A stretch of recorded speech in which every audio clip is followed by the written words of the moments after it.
Oklahoma Sooners softball opens SEC play with a sweep.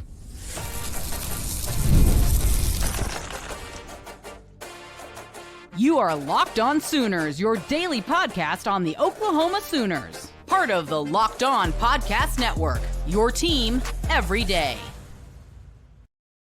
What's up, Sooner Nation? Welcome to Locked On Sooners, and thank you for making Locked On Sooners your first listen every single day. Shout out to all the everydayers out there. We're part of the Locked On Podcast Network, your team every day. Today's episode is brought to you by FanDuel. Right now, new customers can get $200 in bonus bets when your first $5 bet wins over at FanDuel.com. My name is John Williams, and the Oklahoma Sooners opened SEC action with a big-time sweep over number 10 South Carolina. This was the test that everybody had been waiting for, right? Oklahoma went into the weekend undefeated and had some quality wins along the way against teams that are projected to be in the NCAA tournament, yet they hadn't played anybody ranked as high as South Carolina, to the caliber as high as South Carolina. Went into the weekend without Sam Landry, arguably their best pitcher, but Oklahoma found a way to come away with the sweep. They earned a pair of 10-9 victories, first on Friday night, and then in the first game on Sunday in walk-off fashion, get the win over the Gamecocks, and then they get the 2-1 pitching gem from Audrey Lowry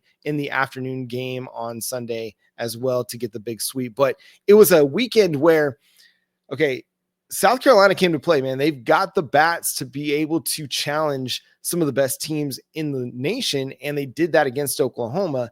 Obviously, pitching was going to be a question coming into this season. When you lose Kelly Maxwell, you lose Nicole May, you retool with some transfers in Isabella Smith and Sam Landry, and you bring in some youngsters as well. You rely on Kirsten Deal, and your pitching was tested in the first two games of the weekend, and it took a big-time hitting effort for you to come away with the win. On Friday night, you got Isabella Emmerling, the North Carolina transfer, that came up with two-run home runs. Gabby Garcia gave you a 3-run shot that gave you the lead. You got behind in that one 5-1, and okay, you're looking, all right, you're going to need some big-time hitting performances, and Emmerling, Gabby Garcia, they come through in the clutch, get you the lead, are able to put you out in front where you're up, 10-6 at one point going into the seventh, and that 3-run home run, it doesn't kill you because you have a big lead going into the seventh. But you needed some big innings. When you didn't have Sam Landry, your bullpen was a little bit thin. You kind of had to play it by ear how you were going to rotate your pitchers, and you kind of had to extend some pitchers when maybe Kirsten Deal was getting some good outs. She threw a couple good shutdown innings after the 5-run second that gave South Carolina the lead. Also, there were some errors that took place that led to that, but ultimately, you had to come through with the bats, and time again, Oklahoma was able to come through with the bats, and they were able to cut away at that lead, get the lead. And then, Isabella Smith, she threw some really good innings. Obviously, South Carolina was able to tie the game at 6, but then kept them at bay until the 7th inning when she gave up that 3-run home run, but ultimately was able to get the final out and give Oklahoma the win.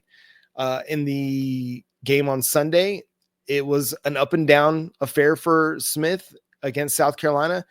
Threw a lot of strikes. I mean, I looked at it at one point, and 71 of her 98 pitches went for strikes until she got pulled. But when she did get hit, she was getting hit hard, and couldn't come through with 2 strikes. South Carolina just battled and battled and battled.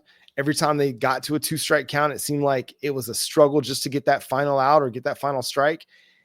And yeah, I mean, it was tough. And this is just kind of signifies what SEC play is going to look like. You're going to be going up against the best hitters in the country every single weekend and every single at bat. And you've got to be able to finish off hitters. You've got to find a way, whether it's, you're fooling them into getting a swinging strike 3, or you're able to paint the corner, or you're able to induce an out. But too many times in this game, really both games, were the pitchers not able to get that final strike or get the out when needed, but ultimately got enough of them, right? They got enough outs. In the second game of the series on Sunday, Oklahoma again was battling. South Carolina was pushing Oklahoma in every stretch of the imagination. Oklahoma opens with a 5-0 lead with back-to-back home runs. They get it from, Nelly McEnroe-Marinas, gives them a 3-run home run to get things going.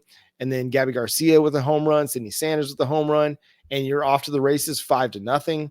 Well, and then in the top of the second, Isabella Smith again gives up a couple home runs, but Oklahoma's able to extend it to 6-2. And then another home run. Like I said, Isabella Smith was pitching well. It's just when she was getting hit really, really hard. And those balls were leaving the yard. She was leaving it up and in, up and over the middle of the plate, and gave up a grand slam that tied the game at 6. South Carolina, ultimately, they took the lead 8-6. Again, some really hard hit balls, but Nelly McEnroe-Marinas comes through again with a 3-run home run in the bottom of the 5th. South Carolina ties it again in the top of the 6th.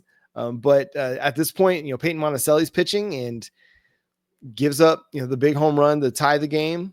And then, but it's the bottom of the 7th, and you get a mix of youth and veterans leading the way. I say veterans, Ella Parker and Cassidy Pickering, they're sophomores, but Ella Parker gets the leadoff walk. Cassidy Pickering follows it up with a walk in the 7th.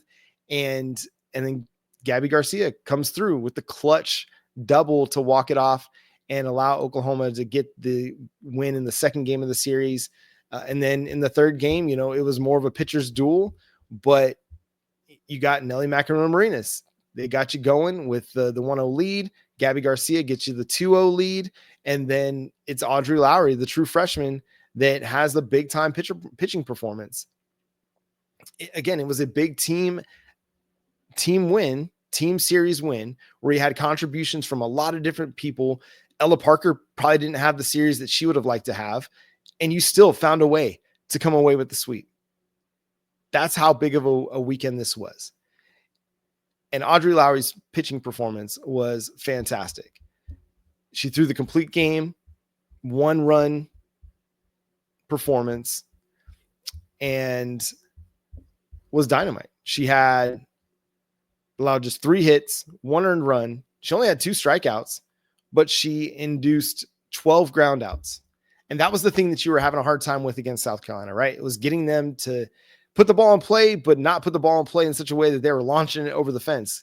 They were getting underneath pitches, and they were just cranking them out of the park in the first 2 games. And what a performance. I mean, to be a true freshman, to see your pitching staff get shellacked in the first 2 games, home run after home run after home run, and see Oklahoma have some errors in the first couple of games, and to go out and have that kind of a shutdown performance was huge.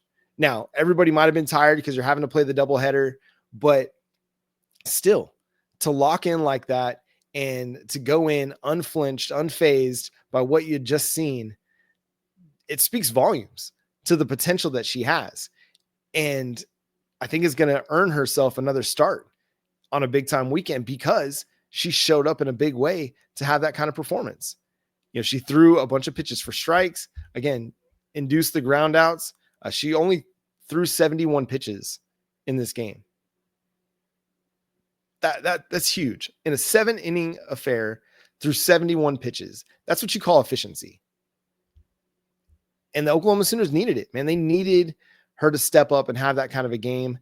They needed big performances from, the players that are stepping into big time roles, like a Gabby Garcia, a Nelly McEnroe-Marinas. They needed that kind of stuff. And it's going to take that kind of effort all year long, where it's the whole roster putting together solid performances. It's different players stepping up at different times, whether it's Hannah Core with a big defensive play, or Cassidy Pickering with a big defensive play, whether it's Isabella Emmerling, who may not be hitting for a big average right now, but every time she connects with the ball, it has a chance to go very, very far.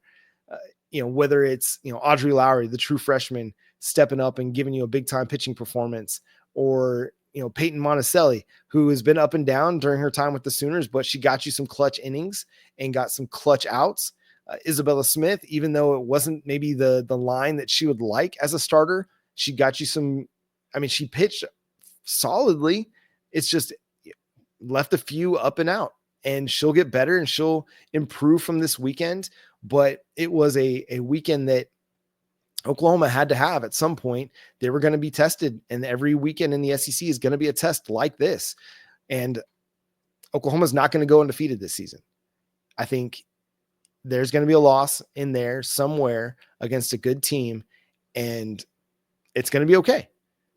But I think what we're seeing is that this is still a team that's capable of contending and still a team capable of winning a national title. Will they win the national title? I'm at this point where I don't doubt the Oklahoma Sooners because they've done so many remarkable things, but it's going to be hard to do once again because everybody's getting better around them, and you're going to be relying on a lot of young players to carry you there. Ella Parker and Cassidy Pickering are really, really good. Isabella Emmerling is really, really good. Abigail Dayton is really, really good. Ailana Agbayani, is really good. But you're going to have to rely on a lot of true freshmen, or in Nelly McEnroe-Marinas' case, a redshirt freshman, Hannah Core, redshirt sophomore. Like, you're going to have to rely on some youth to get you there as well. And Patty Gasso is not afraid of that. We've seen her, utilize that youth and deploy that, young star talent in years past, whether it was true freshman Jada Coleman, Tiara Jennings, when they first got going, or true freshman Ella Parker, Cassidy Pickering last year, who came up big in the College World Series. It's a program that knows how to develop its youth, get them involved, let them go through some freshman struggles, let them figure it out along the way, as opposed to having to sit there now in May and June and you're relying on them to come through in clutch moments. They came through clutch this weekend. Let's talk about what it means for the Oklahoma Sooners. What's up next? Coming up here on Locked On Sooners. Today's episode is brought to you by Supply House. Get the supplies you need from the site made for the skilled trades, Supply House. Whether you're in plumbing, HVAC, or electrical work, Supply House is the reliable way to order products online. Their easy-to-use website is packed with helpful resources and the latest product info to help you get the job done right. Plus, with a complete inventory of over 200,000 parts from 400 plus top brands, you'll find exactly what you need delivered fast from coast to coast. Need help with an order? Supply House offers expert support and industry-leading service, so you'll always talk to a real person. And for trade pros looking for an edge, their free Trade Master program offers exclusive perks like a dedicated phone line, free shipping, and discounts on every order. Thousands of skilled professionals are already taking advantage. Now it's your turn. Join the Trade Master program today, supplyhouse.com/TM, and start ordering plumbing, HVAC, and electrical supplies with just a few clicks. Plus, use promo code SH5 for 5% off your first order at supplyhouse.com.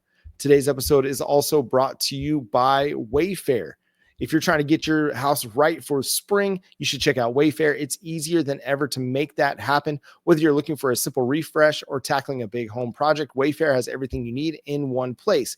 Wayfair's huge selection makes it easy to find the perfect piece, no matter your space or budget, from cozy furniture and stylish decor to kitchen essentials and outdoor must-haves. Wayfair has it all at prices that fit your budget. The site made it simple to compare styles, and my order arrived fast with free delivery. We're trying to get our house in order this spring, and you want to have free delivery. My wife doesn't want to do any shopping unless it has free delivery. So Wayfair has got you covered right there, and they have more than just furniture. We were surprised to find everything from storage solutions to patio decor, making it our go-to for all things home. So head over to wayfair.com and find something simple and something great for your style today. That's WAYFAIR.com. Wayfair, every style, every home at wayfair.com. Thanks again for making Locked On Sooners your first listen every single day. Shout out to all the everydayers out there. Tune in and subscribe to the show wherever you get your podcasts. Oklahoma softball now sits at 22-0 on the season, the last remaining undefeated team in the Division I college softball ranks, and should move up to number one in the nation. I mean, you get a top 10 sweep like this, and that should push you to number one. Everybody'd been waiting on it. This was the series that everybody had circled on their calendars to see if Oklahoma would be able to continue to do what Oklahoma continues to do. They're going to have Tulsa in a midweek game on Tuesday in Tulsa, playing a little road softball coming up this week. They go to Tulsa on Wednesday, and then they'll play a 3-game set in Fayetteville, Arkansas this weekend, Friday, Saturday, Sunday as well. Then you get at Missouri the next weekend, who Missouri, just had a struggle bus weekend with Kentucky before you come back home, and you get the Tennessee Volunteers to close out the month of March. So that's what's going to be coming up next for the Oklahoma Sooners. If you look at this team from a statistical standpoint, I mean, they're just mashing the ball, absolutely mashing the ball right now. They had a bunch of home runs this weekend. You've got home runs from a bunch of different sources as well. Let's just look at it. They got Gabby Garcia had several home runs. Isabella Emmerling had several home runs. And they had a lot of extra base hits. Nelly McEnroe-Marinas had 2 home runs on the weekend. And Sydney Sanders had a big home run as well. You got contributions from everybody on the roster. Even though Ella Parker didn't have the series that she would have liked, she's still one of your better hitters in the lineup. She's still having a really great season. She's hitting .525 on the season. Right now, Nelly McEnroe-Marinas is second on the team in batting average at .394. She's got 5 home runs, 21 RBIs. Gabby Garcia has been on a tear of late. She's got 6 home runs, 14 RBIs. Sydney Sanders having a resurgent season right now, batting .367, much improved from last year with 6 home runs, 16 RBIs. And then again, you're seeing Isabella Emmerling. She's only hitting .235, but she's got 7 home runs, 22 RBIs. When she connects in a big, big way. So we need to see them continue to get those kind of performances. Need to see a little bit better off the bench. I'm surprised we didn't see much of Tia Malloy this weekend, even though she's only hitting .222, 5 home runs, 8 RBIs. She's someone you want to get out there and see if she can continue to provide some performances for you. But this lineup is looking really, really good from a pitching standpoint. Okay, it's got to be better moving forward. Isabella Smith got hit pretty hard, gave up several home runs. Peyton Monticelli gave up a home run. But the big deal was Audrey Lowry. Arguably her best performance of the season. She's 5-0 on the year, but this was the first time that she had the complete game shutout, or not the shutout, but the second time she had a complete game. The first one was a shutout, but this one against a quality opponent. I mean, South Carolina, they're a team that could threaten for the SEC title. I know that might be a little bit surprising to say, but the first time she goes 7 innings this season, and the first time as a Oklahoma Sooner, and only 2 strikeouts in a more than a 1 inning appearance. That's the only time that she's had that many strikeouts. So South Carolina was making things difficult for her, but she was doing well at inducing the ground ball. She was doing well at just being efficient, letting them put the ball in play, but trusting her defense to go make plays. And that's a hard thing to do, I think, as a pitcher, especially one that's capable of striking out batters, to just let the defense do work and get in, get out, quick innings, get the bat back to your hitters and let them try to go make some plays at the plate. I like where Oklahoma softball's at right now. Are there going to be big tests down the road? Absolutely. You still got to play Texas. You're going to have a non-conference game against Oklahoma State down the way. You're going to play a good Tennessee team. You got a good Florida team as well. So this is going to be a really, really fun SEC season. Let's go look around the SEC softball ranks and see just kind of what all happened this weekend, because there was a lot of good softball action around the way as well. You had the Oklahoma Sooners obviously get the sweep, and then, but like Arkansas, okay, we got Arkansas next weekend. They just put a 20 spot on Ole Miss. They beat them 20-3 on Sunday. Absolutely nuts. Florida got a big win over Texas A&M on Sunday. LSU had a non-conference win over Minnesota. Tennessee beat Georgia. And then, Texas playing a non-con, beat Kent State. And then Mississippi State got a win over Auburn on Sunday. In the Saturday action, let's see, you got Georgia beating Tennessee. anything else big? So Florida got another win over. So Florida got the series win over Texas A&M, and Mississippi State got the series win over Auburn. That Ole Miss Arkansas series was a fun one because Ole Miss got the one on Saturday. On Friday, though, it was the Rebels. So the Rebels got the series win over Arkansas, but Arkansas is certainly capable of putting some runs on the board. Tennessee got the series win over Georgia. So, big SEC action there, and it's going to be fascinating to see how this season plays out because I think it's going to be a lot of fun. It's going to be big time. It's going to be great environments every single week. Patty Gasso talked about it during the game on Sunday, just how the environment that was out there for OU South Carolina at Love's Field is going to be kind of what Oklahoma plays in every conference series this season. And it's going to be exciting. There's going to be a lot of exciting softball, and we've seen the game reach new heights each of the last 4 or 5 seasons. Well, it's going to continue to push for new heights as we get these huge weekend series in SEC play. And then the SEC tournament is going to be fantastic. It's going to be phenomenal because it's one of those where, okay, yeah, there might be a favorite, whether it's Oklahoma or Texas or Florida. But as we see, like any given day, there are a lot of teams capable of putting together good performances and beating one of the top teams in the conference. So that's going to do it for a softball edition of Locked On Sooners. Thanks so much for tuning in, being a part of the show. Subscribe to the show wherever you get your podcasts. We're free and available on all podcast platforms and on YouTube. So make sure you go hit that subscribe button, hit that notification bell to let you know when new episodes drop. Follow the show at Locked On Sooners on all of your favorite social media platforms. But until next time, I'm John Williams, Boomer Sooner.